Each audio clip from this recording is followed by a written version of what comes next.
এমনিতেই ঘুম থেকে উঠতে অনেক বেলা করে ফেলেছি, এত ঘুমিয়েছি চোখ তো পুরো ফুলে গেছে। তো তারপরে আবার দেখছি এত বাসন জড়ো হয়েছে, তো বাসনগুলো ফটাফট ঘুম থেকে উঠে গিয়ে মেজে ধুয়ে নিলাম। তারপরে ঘরটা ঝাঁট দিয়ে ঘরটা মুছে বাসি কাপড়টা বদলে নিয়ে আমি গুবলু সোনাকে ফটাফট খাইয়ে বড় ছেলের টিফিনটা রেডি করে দিলাম, কারণ ওর স্কুল আছে। ও স্কুলে চলে গেল, আমি একটু চা খেলাম, চা খেয়ে নিচে এলাম। নিচে এসে দেখি মা তো অনেকক্ষণ আগে ভাত বসিয়ে দিয়েছে, ভাত তো প্রায় হয়ে গেছে। আর দুটো মাছ এনেছে, মাছ দুটোকে আগে কেটে ধুয়ে আমি চলে এলাম রান্নাঘরে। তারপরে ভাতটা আমি নামিয়ে দিয়ে আজকে মোচা রান্না করব।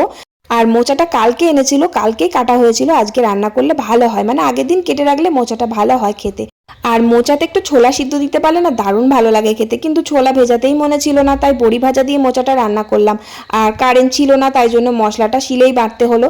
আর মাছের তেলটুকু পেঁয়াজ লঙ্কা দিয়ে ভাজা করলাম, আর মাছটা আলু কচু দিয়ে ঝোল করলাম। আর একটু শরীরটা খারাপ যাচ্ছে, তাই বড় ভিডিও আর দেওয়া হচ্ছে না, চেষ্টা করবো তাড়াতাড়ি বড় ভিডিও দেওয়ার।